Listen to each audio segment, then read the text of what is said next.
பாருங்க என் மானை மட்டும் பாத்துக்கிட்டே இருக்கு பாத்துக்கிட்டே இருக்க பாத்துக்கிட்டே தான் நிக்கணும் நீங்க. அப்படியே என் மான் எப்படி இருக்குன்னு தெரியல. அது கண் அழகு என்ன, இமை அழகு என்ன, நம்ம உதட்டு அழகு என்ன. பாருங்க ஒழுக்கமா பேசிக்கங்க. ஒழுங்கா ஊர் வச்சிட முடியாது. என்னவா என்ன உங்க மானை நான் வர்ணிக்கிறேங்க. உங்க மானை வர்ணிக்கிறவர் உங்க இடத்துல வச்சு கூட்டிட்டு போய் வரீங்க. என் இடத்துல நின்னுக்கிட்டு நான் தனியா நிக்கிறேன் பாருங்க. என்ன நீங்க இல்லன்னு சொல்லிக்கிட்டு இருக்கீங்கல, அம்மா அப்புறம் பாத்துக்கங்க. ஏதோ என்ன சிரிச்சிட்டே நிக்கிறேன் நினைச்சீங்களா? என்ன புரிய ஊரை கூட்டி மந்திர நிக்க வச்சு தோலை உரிச்சு கூட பாத்துக்கங்க. இங்க பாருங்க என்ன நான் மானோட தோலை உரிச்சு தான் வந்திருக்கேன். தோலை உரிச்சு என்ன புரிய? இப்ப நீங்க மான் தோல் மேல ஆசைப்பட்டு தான் வந்தீங்களா? அப்படி இல்ல, மொத்தத்துக்கு ஆசைப்பட்டிருக்கேன் இந்த மான். புரியுங்களா? உங்க ஏற்கனவே மான் பிடிச்ச அனுபவம் இருக்கா? பிடிச்சு வச்சிருக்கேனே. இருக்கா? இருக்கு. எப்படி?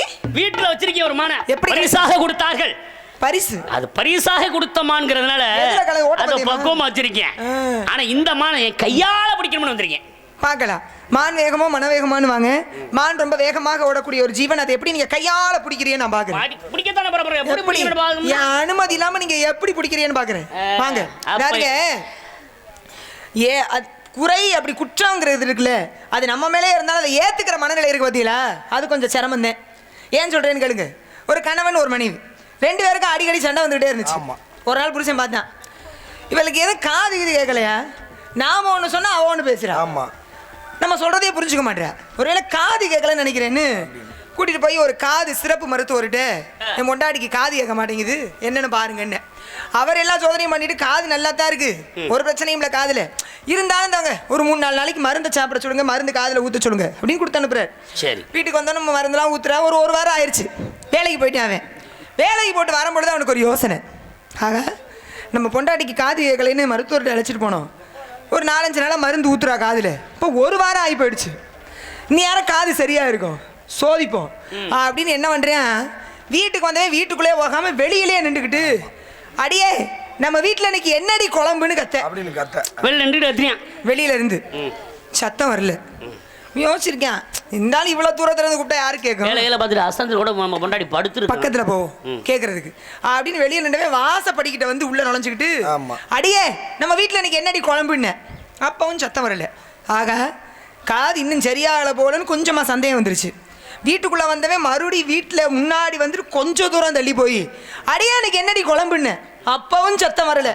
முடிவே பண்ணிட்டேன். கேக்குறேன், வீட்டுல மனைவி இல்ல போலப்ப வெளியில போயிருப்பாமா. அவதான் காது கேட்கலன்னு முடிவு பண்ணி வச்சிருக்கானே. காதே கேட்கல போல, அவளுக்கு சரியாகவே இல்ல போல. சந்தேகப்பட்டது சரியா போச்சு. அடியே வீட்டுல என்னடி குழம்புன்னு அடுப்பாங்கரைக்குள்ள நுழைஞ்சான்ல, அந்தமா குழம்பு கரண்டியோட திரும்பிருச்சு. ஏயா கூறுகட்ட மனுஷா, நீ என்ன செவிடா? வீட்டு என்னடி குழம்புன்னு நீ வெளியில இருந்து கேட்கும் போதே சொல்லிட்டேன் நம்ம வீட்டுல கத்திரிக்காய் சாம்பார்னு. மறுபடியும் உள்ள வந்து கேட்டா அப்பவும் சொல்லிட்டேன். இதோட 4ஆவது தடவை வந்து கேக்குறியே, நம்ம வீட்டுல இன்னைக்கு கத்திரிக்காய் சாம்பாரியா காது கேக்குதா இல்லையா? நானா இப்ப யாருக்கு மொத்தம் காது கேட்கல. இப்படி காது கேட்கலையா? லட்சணம் தான் உங்க லட்சணம். நீங்க மான எங்கேயே விட்டுவிட்டு நான் ஏதோ பிடிச்சு வச்சிருக்கேன், ஏன் காவல் சரியில்லை, நீங்க என்னைய குற்றம் சொல்றீங்க? ஒரு விஷயம் தெரியுங்களா? என்ன மானிங்க ஏதாமா இருக்குன்னு நீங்க அனுமதி இல்லாம நீங்க பிடிச்சிருவீங்களான்னு கேட்டீங்க பாத்தீங்களா? நானே இல்ல, அப்பயே தெரிஞ்சுக்கிட்டேன் என்னன்னு. நீங்க வச்சுக்கிட்டு இல்லன்னு சொல்றீங்க. ஒருவேளை என் மான் மீது நீங்க ஆசைப்பட்டுக்கிட்டு சொல்லலாம். இங்க பாருங்க, ஒரு விஷயம் தெரியுங்களா? சொல்லுங்க. சில இடத்துல சில சோதனைகள் நடக்கும். எதற்காக? என்ன திறமை இருக்கின்றது, இவர்கிட்ட என்ன விஷயம் இருக்கின்றது, இவர் எப்படி மற்ற விஷயத்துல பாப்பாரு அப்படின்னு சில பேர் சோதிப்பாங்க. அந்த மாதிரி நீங்க சோதிக்கிறீங்கன்னு நினைக்கிறேன். இங்க பாருங்க, இப்படிதான் ஒரு காதலன் காதலி இருவரும் இப்படி வனத்துக்குள்ள வந்துகிட்டு இருக்காங்க. அவங்க ரொம்ப வருஷமா காதலிச்சவங்க, காதலித்தவர்கள். ஆமா, இந்த ஊட்டி கொடைக்கானல் இப்படி வனம் இருக்கு பாத்தீங்களா, அந்த மாதிரி சுற்றுலா தலத்து மூலம் இப்படி வந்துகிட்டு இருக்காங்க. வந்துகிட்டு இருக்கின்ற பொழுது அந்த காதலன் காதலியை பார்த்து கேட்கிறேன், ஏமா நம்ம இப்படி காதலிச்சுக்கிட்டே இருந்தா எப்பத்தான் கல்யாணம் முடிக்கிறது? எத்தனை வருஷமா காதலிக்கிறான், எத்தனை வருஷமா காதலிக்கிறான், நம்ம கல்யாணம் பண்ணிக்கிறோமா? கதையை மட்டும் சொல்லுங்க. நீங்க என்கிட்ட அப்படி பேசுறீங்கன்னா பாக்குறவங்க தப்பா நினைக்க மாட்டாளா? என்னது? ஏற்கனவே பாக்குறவங்க ஏதோ சித்தப்பா மைண்ட பேசிட்டு இருக்கோன்னு நினைச்சுக்கிட்டு நான் நினைச்சுக்கிட்டு இருக்கேன். நான் சொல்ற கதை கேட்டு அவங்க என்ன நினைப்பா தெரியுமா? ஏதோ அத்தை மட்டும் தான் பேசிக்கிட்டு இருக்காங்க அவங்க நினைப்பாங்க.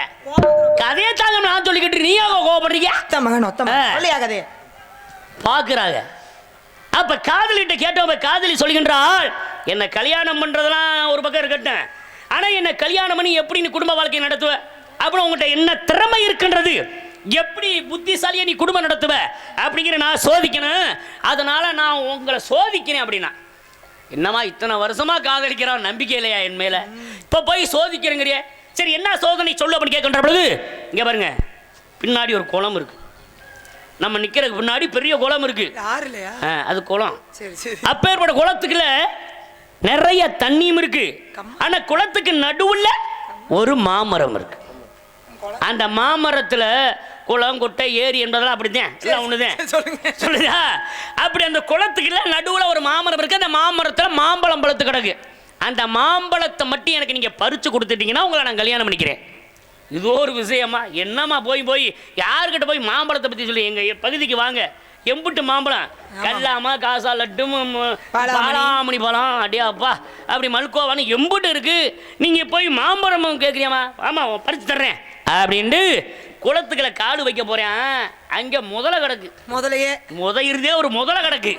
அந்த முதலையை தாண்டி மரத்துல ஏறி மாம்பழத்தை பறிச்சு கொடுக்கணும்னா அந்த மாமரத்துல ஒரு 2-3 குரங்கு வேற உட்காந்துருக்கு. இந்த குரங்கு எல்லாத்தையும் மீறி அந்த மாம்பழத்தை பறிச்சு கொடுக்கணும். அப்பதான் பார்த்தா, ஆஹா நம்ம கட்டிக்கிற போற பெண்ணு நம்மளை சோதிக்கிறதுக்கு இப்படி ஒரு சோதனையா? அப்ப நமக்கு என்ன அறிவுத்திறமை இருக்குன்னு சோதிக்கிறா. இப்ப இதில் எப்படியாவது நம்ம வென்றாகணும், அந்த கனியை நம்ம கையில் வந்தாகணும், இவளை நம்ம கல்யாணம் முடிச்சே ஆகணும். அப்படி முடியல என்ன பண்ண, இந்த குரங்குலாம் சில வேலைகள் நம்ம என்ன செய்யறோமோ அதை திரும்பி செய்யும். அப்போ என்ன பண்ண, என் கம்மா கரையில் நின்றுக்கிட்டு ஒரு கல்லெடுத்து மாமரத்தை நோக்கி எறிஞ்சான், குரங்கு இருக்கிற திசையை நோக்கி. அந்த மாமரத்தில் போய் இந்த கல் விழுந்த உடனே குரங்குகளாம் பார்த்துச்சு. நம்ம என்ன பேசிக்கிட்டு அந்த குரங்கு அங்கே பேசிக்கிட்டு இருக்கே அப்படின்னா என்ன ஆச்சு, இந்த குரங்குகள்லாம் நம்மளை கல்லை விட்டு எறிகிற மாதிரி ஒரு கரையில் நின்றுக்கிட்டு இவனை சும்மா விடலாமா, அவனை நம்ம எரியணும்னு சொல்லி தேடி பார்க்குது. அங்க இருக்கிறது என்ன, மாம்பழம் பழுத்து கிடக்கு. அந்த மாம்பழத்தை ஒன்ன பறிச்சு கரையை நோக்கி எரிஞ்சிச்சுங்க. அப்படியே இவ மாம்பழத்தை கையில பிடிச்சு காதலிட்டு கூட நீ கேட்ட மாம்பழம் வந்துருச்சு, என்ன இப்படி கல்யாணம் பண்ணிக்கிறலாம் முதல்ல சும்மா கடுப்பாது அப்படி சொன்னாங்க கதையில. என்ன கடுப்பா இருக்கு மாமா, பக்கத்துல வரையில என்ன என்னங்க நம்ம சொந்தக்காரவங்க என்ன சொந்தக்காரவங்க, எனக்கு சம்பந்தமே இல்ல. பாருங்க என்னமா முறைக்கிறா பாருங்க, நீங்க இனிமேல உங்களுக்கு மான் இருந்தாலும் கொடுக்க மாட்டேன். ஊர்ல ஆளை குடிக்க பேசிக்கிறேன் போங்க. பேராசை பெருநஷ்டத்தோட விட்டுறேன். காலெடுத்து நீ நடந்து கானகத்தை தான் அடைந்து காலித்தனமாத்து நீ நடக்கலாகுமா, காவலுக்கு மட்டும் தடை போடலாகுமா.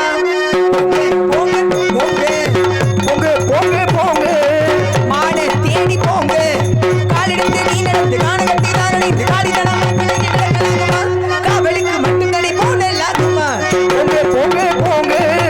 மான தேடி போங்க.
மான்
இங்க பாருங்க. உங்களுக்கு ஆசை இருக்கு. ஆமா ஆமா, ஒரு மாலை மறுக்கிறீங்க. இங்க பாருங்க, மறைக்கிறீங்க. அதாவது ஏமாறுற இருக்க வரைக்கும் ஏமாத்த வேண்டியது தான் இருப்பான். ஏன் சொல்றேன்னா, ஒரு ஊருக்குள்ள ஒரு தைய கடைக்காரரு எல்லாருக்கும் துணி தச்சு கொடுத்தாரு. ஒருத்தன் துணியை கொடுத்து 1 வருஷம் ஆச்சு. இந்த இதோட கட்டுமட்டா பாருங்க, 1 வருஷம் ஆச்சு. இந்த தரங்கிற அந்த தரங்கிற தம்பி நாடே ட்ரெஸ் தைக்க கொடுத்தாலும் போட்டு தைக்க ஒரு பயம் இல்ல. 1 வருஷம் ஆச்சு. அடுத்த திருவிழாவே வந்துருச்சு. சட்டையை கொடுத்தவன் கேட்க போயிட்டு என் சட்டை துணியை குடியான்னு. சரி, அவர் தச்சுட்டேன் இந்த கொடுத்துட்டாரு. சட்டையை கொடுத்தா சட்டை அளவு சரியா இருக்கணும்ல. போட்டு பார்த்தா ஒத்த கை நல்லா பெருசா இருக்கு, ஒரு கை மேல ஏறி இருக்கு. தைக்கிறதுக்கு முன்னாடி அளவு எடுத்தானா எடுக்கலையா? எங்கிட்டோ எப்படியோ மாத்தி தச்சுட்டேன். உங்களை மாதிரியே பொம்பளை பிள்ளை கவனத்திலே தச்சிருப்பேன் போல. பொம்பளை பிள்ளை கவனத்திலயா? அந்த மாதிரி மான் கவனத்துல அப்படின்னு யோசிச்சா என்ன அது இப்படி தச்சுவிட்ட, வெட்டி சரி பண்ணி தச்சு கொடுன்னு. இவன் பார்த்தேன், இவனுக்கு வெட்டி சரி பண்ணி தச்சோம்னு வைங்க நம்ம வேலை கட்டு போகும். எப்படியாவது சமாளிச்சு இவனை அனுப்பிப்படணும் அப்படின்னு அப்படி இப்படின்னு சமாளிச்சிருக்கேங்க. வாயா, துணி வேற விலை உயர்ந்த துணிங்கிற, நல்லா இருக்கு சட்டை போட்டுக்க, அது என்ன அது ஒரு பிரச்சனையான்னு இவன் கேட்குற மாதிரி இல்லை. இப்போதான் தைய கடைக்காரன் ஒரு யோசனை சொல்லியிருக்கான், 2 கையும் சமமாகறன அவ்வளோ தானே, நீ ஒன்று பண்ணு, இந்த கை சின்னதாக இருக்குல்ல அந்த பக்கம் துணியை அப்படி பிடிச்சிக்க, கையை இப்படி தூக்கி பாரு அப்படின்னு. இவனை பிடிச்சிட்டு இப்படி தூக்க, கை 2 சமமாக வந்துருச்சு. இப்படியே போன்றிருக்கான். இவனை கொஞ்சம் யோசிச்சிருக்கேன், ஏன்னா இப்படியே எப்படி போகிறது, சரி போட்டோம் அப்படின்னு இப்படி துணியை பிடிச்சி இப்படி கையை தூக்கிட்டான். அறிவேணா அவனுக்கு சமமாக வந்துருச்சு கை. இப்ப கை 2 சமமா வந்துருச்சு, முதுகு பக்கம் கொடன்னு போச்சு. இப்ப கேட்டிருக்கியா, கை சமமா வந்துருச்சு, முதுகு கொடன்னு போயிருச்சியா, முதுகுக்கு ஏதாவது வழி சொல்லு, தயவு செய்து வெட்டி பிரிச்சு தச்சு கொடுன்னு. இவன் மேலும் இப்படியா சமாளிச்சு அனுப்பணுமே, இவனுக்கு வெட்டி தைக்கவே கூடாதுடான்னு. இதனே பெரிய விஷயமா, கையை இப்படி தூக்கணும்ல, முதுகை இப்படி சாச்சுக்க சரியா வரும்னு. இவன் அவன் பேச்சை கேட்டு கூறு கட்டவன் கையையும் தூக்கி முதுக இப்படி ஒரு சாய், சட்டை சரியா வந்துருச்சு. இப்படியே போயிருக்கேன் ஊருக்குள்ள. நல்லா இருந்த ஒருத்தனா நொண்டி ஆக்கி நொடமாக்கி அடி போட்டு விட்டுருக்கேன். அப்படியே போயிருக்கேன். எதிர ஒருத்தன் வந்திருக்கேன், ஏயா சட்டை புதுசா அப்படின்னு. ஆமா, இது எங்க யார் இந்த மேல தெருவில் ஒருத்தன் தைக்கிறான் வச்சானா? ஆமா எனக்கு தெரியுமியா, எப்படி அவளை சரியா சொல்ற? அட ஒன்ன மாதிரி கை கால் இழுத்து திரியறவங்க அவன் தான் சட்டை சரியா தப்பாண்டிருக்கான். அப்பதான் இவனுக்கு புத்தி வந்துச்சான். அதனால வாங்க, மான்குட்டியை பார்த்து உண்மை என்றால் இந்த மான்குட்டி எப்படி இருக்கும், மான்குட்டியினுடைய அங்க அடையாள லட்சணங்கள் எப்படி இருக்கும்னு எடுத்து சொல்லுங்க. மானை கொடுப்பதற்கு வழிவகை செய்கிறேன் பாருங்க. என் மான் எப்பேற்பட்ட மான் விஷயத்தை சொல்லுங்க.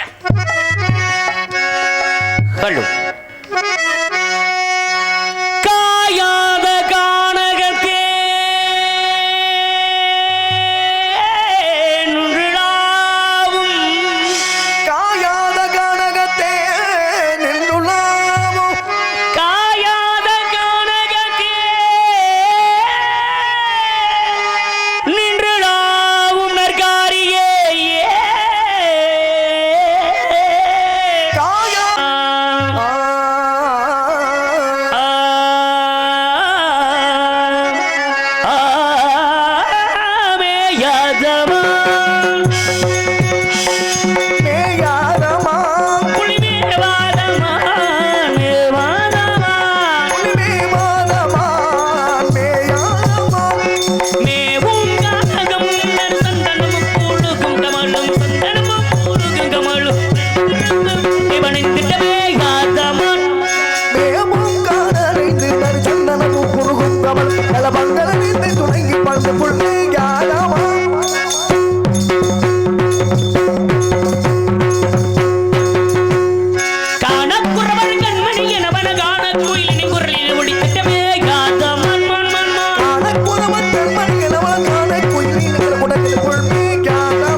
முனிசிறுத்து முனிகருத்து அதிபருத்து முனிசிறுத்து முனிகருத்து கொங்குள்ளமான் அதிபருத்து முனிசிறுத்து முனிகருத்து கொங்குள்ளமான் சாயாக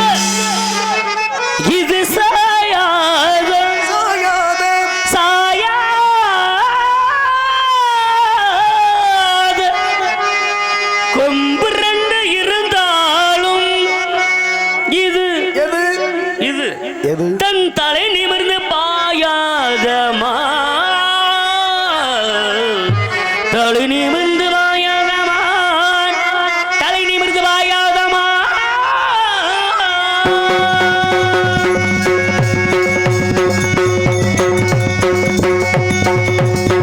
மாதாரு கண்டதுண்டோ ஒரு மாமர கண்டதுண்டோ பசும்பொன் போல நல்மேனி போன்ற நல்மேனி உழவர்கள் உகத்திட மாண்டாரு கண்டதுண்டோ கண்டதுண்டோ உண்டோ உண்டோ உண்டோ உண்டோ அழகான மான் இது உண்டோவும் குண்டவும் இல்ல இல்ல இப்பதான் உண்டாக்கிட்டு இருக்கு.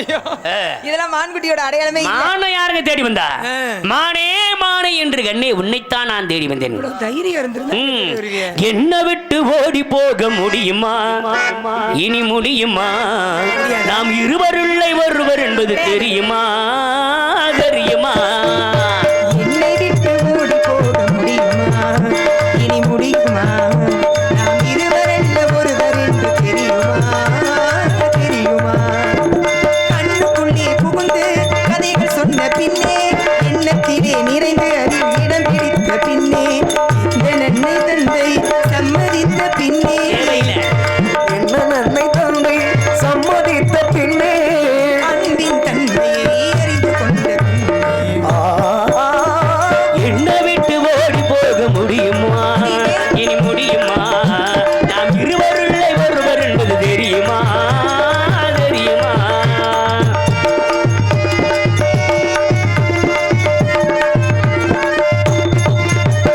அண்ணன் போல நடந்து வந்து என் அருகில் வந்து நாணத்தோட குனிந்து அண்ணன் போல நடந்து வந்து என் அருகமைந்து நானே தோடி கொண்டு என் மனதில் நீ இருக்க உன் மனதில் நான் இருக்க இருவர் மனது சேர்த்து வந்தால் சிறப்பும் போது ஓ என்ன விட்டு ஓடி போக முடியுமா இனி முடியுமா நாம் இருவரும் கனவு என்ன தெரியுமா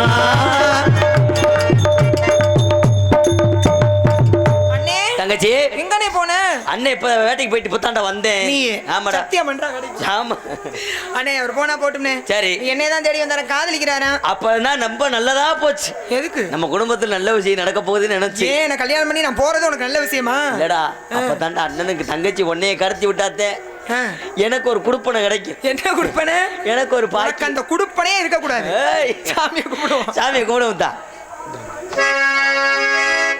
மண்ணானாலும் திருச்செந்தூரில் மண்ணாவேன் ஒரு மரமானாலும் பழமுதி சோலையில் மரமாவேன் மண்ணானாலும் திருச்செந்தூரில் மண்ணாவேன் ஒரு மரமானாலும் பழமுதி சோலையில் மரமாவேன் கருங்கல்லானாலும் கணிகை மலையில் கல்லாவேன் கருங்கல்லானாலும் தலிகை மலையில் கல்லாவேன் பசும் புல்லானாலும் முருகன் அருளாய் பூவா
வள்ளி சுவாமிநாதர், வேலனாகும் வேடனாகும் வந்தவன் நானே. எல்லாம் உன்னை திருமணம் முடிப்பதற்காக இம்மாதிரியான திருவிளையாடல். இந்த பிறவி இடத்திலே தாங்களை அடைய வேண்டும் என்ற ஒரே நோக்கம் தான். உலக மக்கள், உனக்கு என்ன வர வேண்டும்? வேற நீங்களே கிடைச்சிட்டீங்க, வேற என்ன வர வேணும்? உலக மக்கள் அனைவருக்கும் வள்ளி தெய்வயானை தேவ சமேதர சண்முகநாதராக காட்சி கொடுத்து அருள் செய்ய வேண்டும் முருகா. வள்ளி, உன்னுடைய விருப்பப்படி இந்த பூலோக மக்கள் அனைவரும் அனைத்து விதமான செல்வங்கற்றும் சீரோடும் சிறப்போடு வாழ்வார்கள். அது மட்டுமில்லாது உன்னுடைய விருப்பப்படி தெய்வயானை வள்ளி என்று அழைக்காமல் வள்ளி தெய்வயானை என்று உன்னுடைய பெயரையே முதல் பெயராக வைத்து இந்த உலக மக்கள் அனைவரும் அழைத்துவார்கள். அவ்வாறே தந்தேன் வரம். வாழ்க வல்லாண்டு.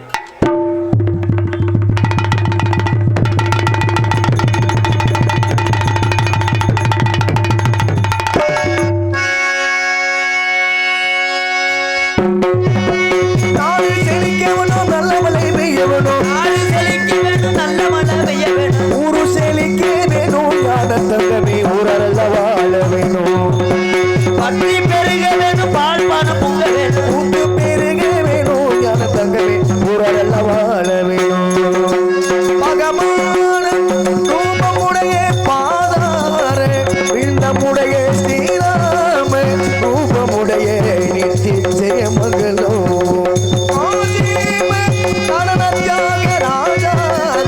ராஜமுடைய ஸ்ரீராம ரூபமுடைய ஜெய மங்களம் சுப மங்களம். சங்கராசாமி நாமம் வாழ்க வாழ்க.